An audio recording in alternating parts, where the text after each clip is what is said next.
সাবধান, বাড়িতে fridge, AC, bike, computer কিংবা গাড়ি থাকলেই এবার বাতিল হতে পারে আপনার রেশন কার্ড। গ্রাম আর শহরের জন্য চালু হয়েছে আলাদা নিয়ম। ভুয়ো ও অযোগ্য রেশন কার্ড বাছাই শুরু হতেই বড়সড় আপডেট দিল খাদ্য দপ্তর। কিন্তু কাদের রেশন কার্ড বাতিল হবে, কি যাচাই করা হবে? রেশন কার্ড শুধু রেশন তোলার নথি নয়, দেশের বহু পরিবারের কাছে এটি অত্যন্ত গুরুত্বপূর্ণ একটি সরকারি পরিচয়পত্র। কিন্তু সরকারের দাবি, দীর্ঘদিন ধরে অনেক ভুয়ো, মৃত ব্যক্তি কিংবা অযোগ্য পরিবারের নামে রেশন কার্ড রয়েছে। এমনকি সেই কার্ডে নিয়মিত রেশনও তোলা হচ্ছে। এই সমস্যা আটকাতে শুরু হয়েছে রেশন কার্ড যাচাইয়ের প্রক্রিয়া। পাশাপাশি রেশন দোকানে চালু হয়েছে স্মার্ট রেশন ব্যবস্থা। রেশন নেওয়ার সময় গ্রাহকের বায়োমেট্রিক যাচাই করা হচ্ছে, অর্থাৎ পরিচয় যাচাইয়ের পরে রেশন দেওয়ার ব্যবস্থা। এবারে আসি আসল প্রশ্নে, কোন কোন কারণে রেশন কার্ড বাতিল হতে পারে। শহরাঞ্চলে যদি কোনো পরিবারের 3টি বা তার বেশি ঘরযুক্ত পাকা বাড়ি থাকে, 4 চাকার গাড়ি, বাইক বা স্কুটি থাকে, তাহলে যোগ্যতা নিয়ে প্রশ্ন উঠতে পারে।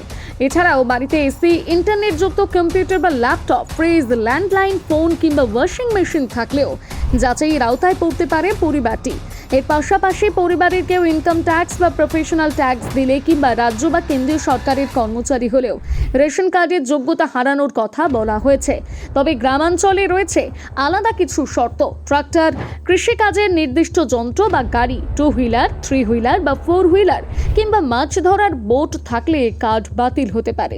এছাড়া 50,000 টাকা বা তার বেশি সীমার কিষাণ ক্রেডিট কার্ড, পরিবারের কোনো সদস্যের মাসিক আয় 15,000 টাকা বা তার বেশি, ইনকাম ট্যাক্স দেওয়া কিংবা 2 থেকে 3 ফসলি 5 একর বা তার বেশি জমি থাকলে রেশন কার্ডের যোগ্যতা নিয়ে প্রশ্ন উঠতে পারে। এমনকি গ্রামীণ পরিবারের বাড়িতে ফ্রিজ বা ল্যান্ডলাইন ফোন থাকলেও তা যাচাইয়ের কারণ হতে পারে। তবে একটা বিষয় অত্যন্ত গুরুত্বপূর্ণ, শুধু বাড়িতে এই জিনিসগুলোর কোনো একটি থাকলে যে সঙ্গে সঙ্গে রেশন কার্ড বাতিল হয়ে যাবে এমনটা ধরে নেওয়া ঠিক নয়। যোগ্যতা যাচাইয়ের ক্ষেত্রে সরকারি নিয়ম এবং পরিবারের সামগ্রিক তথ্য গুরুত্বপূর্ণ। তাই রেশন কার্ড নিয়ে কোনো গুজবে কান না দিয়ে নিজের কার্ডের বর্তমান স্ট্যাটাস এবং সরকারি যোগ্যতার নিয়ম অবশ্যই যাচাই করে নিন। আপনার রেশন কার্ডের স্ট্যাটাস চেক করেছেন? জানাতে ভুলবেন না কমেন্ট করে।